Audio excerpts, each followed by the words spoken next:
that the United States government is keeping the information secret. Former Air Force officers and an investigator are here with their stories. Here in Los Angeles is Robert Hastings. He's author of UFOs and Nukes. Dallas is a former captain, U.S. Air Force Base. Former U.S. Air Force officer. He was at Maelstrom as well in 1967, and he says his superiors told him UFOs caused the malfunctions.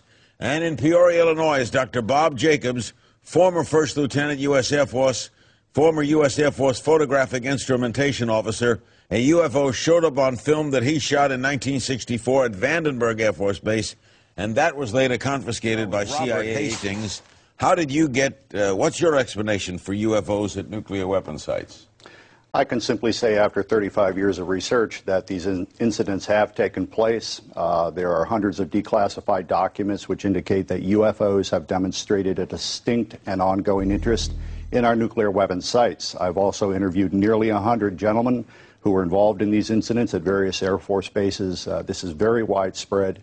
What you're seeing here this evening is the tip of the iceberg. How do they cause a malfunction? What do they do to cause something to not work? I think that's probably still an unknown. I know that Boeing engineers attempted to duplicate some of the malfunctions. They did succeed in doing that, but they still can't determine what initially caused them. Bob Salas could address that. Bob, what happened at Maelstrom in 1967? 1967, I was on duty as a missile launch officer. I get calls from my guards upstairs. First, I get one call saying that they're seeing strange lights flying in the sky, and I didn't pay too much attention to that.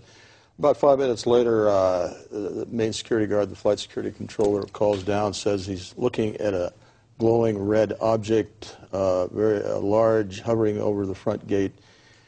He wants to know what to do. I tell him to secure the facility. We hang up. I go to tell my commanders. So within seconds of that call, my missiles start shutting down. I recall losing all 10 of them. You didn't see the object? I didn't see the object because I was obliged to stay underground in the capsule. By shutting down, we mean what? By shutting down, what I mean is they were not launchable. They were in a no-go condition, disabled. How long to restart them? How long to restart? Well, I'm sure it took over a day, and maybe... All right. Now, Bob Jamison, you were there too, right? Yes, sir. And you were in the Air Force? Yes, I was in the Air Force. And where were you when this was happening? I was a targeting officer, missile targeting officer. I was at home relaxing, and I got a call from Job Control to tell them to come in. A missile had gone down. My job as a targeting officer was to bring him back up. And so I went into... So you didn't see the incident, you just went to the missile? I went to the incident. I went to the site. Where is Maelstrom? It's Great Falls, Montana, just outside of Great Falls, Montana. What did you make of the story? Well, I know that it's true. I went into Job Control after I got to the hangar. I was called in, went to the hangar, went to the Job Control, and I noticed they have a map of the whole complex with green lights where the missiles were good, but there's one small area with 10 red lights. Means those missiles were out. Is it possible they just malfunctioned? That doesn't happen. Very rarely does a missile malfunction, and I don't think any... Much more rare would be 2 at the same time, but never 10. Now, Bob Jacobs, where were you? What were you filming, and where were you? I was officer in charge of optical instrumentation at Vandenberg Air Force Base from 1963 to 66. That's our job California? was to photograph. That's California, so right there on the coast. Right. And our job was to photograph with high-speed instrumentation every missile launch from Vandenberg going down the test range. They wanted to find out if we could figure out a place to put a telescope where we could get a side view of the missile so that we could see all 3 stages of powered flight. So I went up to Big Sur, California, up on a U.S. Forest Service road on Anderson Peak, and I installed a telescopic sight up there. The Air Force flew in a huge catadioptric telescope from the Cape. It was built by Dr. Walter Manning at Boston University.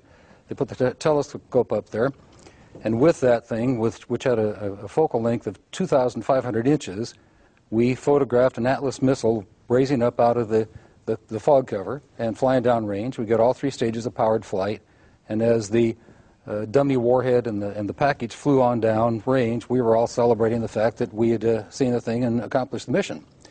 When I got back to the base with the film the next day, I was called into the office of Major Florence J. Mansman, And there were 3 people in gray suits standing in there. There was a 16mm camera and a screen set up.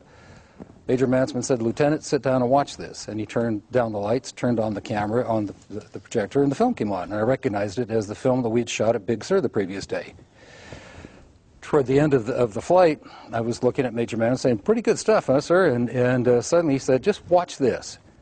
And as I watched, the warhead, the dummy warhead, the chaff that was put out in front of it as a decoy to deflect the Russian anti-missile tracking radar. Everything was flying along, and suddenly, in the same direction this stuff was flying at about 8,000 miles an hour, an object came into the frame, shot a beam of light at the warhead, flew up to the top, shot another beam of light at the warhead, flew around the direction it was flying, shot another beam of light at the warhead, flew down, shot another beam of light at the warhead, and flew out the same way it came in. The U.S. government does not obviously appreciate people such as myself and these gentlemen speaking out about this. What we're describing on an ongoing basis, decade after decade, at multiple Air Force bases, is just disruption of our nuclear missiles. We have an email from Kyle in Plainville, Massachusetts. Why would UFOs only disable U.S. defense systems and not another country? Is there a lesson to be learned in all this? Or do you think maybe, Bob Salas, they have disabled other countries? They have. I know that there have been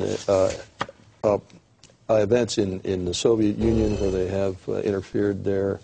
They've been seen in just any country you can name, and they do disable communications, especially. We have an email from Eric in Atlanta, Georgia. What can be done, if anything, to force the U.S. government and/or military to declassify and release all it knows about UFOs? Dr. Jacobs, when do you think that would happen? Do you think that would happen?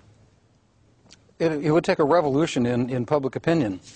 The problem with this field is that it's surrounded by so many crackpots and weirdos who make a joke about it, that those of us who take it seriously and think that something is definitely going on that needs to be scientifically investigated are laughed at. The technician here in the studio where I am, I said we were talking about UFOs tonight, and her face lit up and she got that kind of look, which is typical of what happens to us.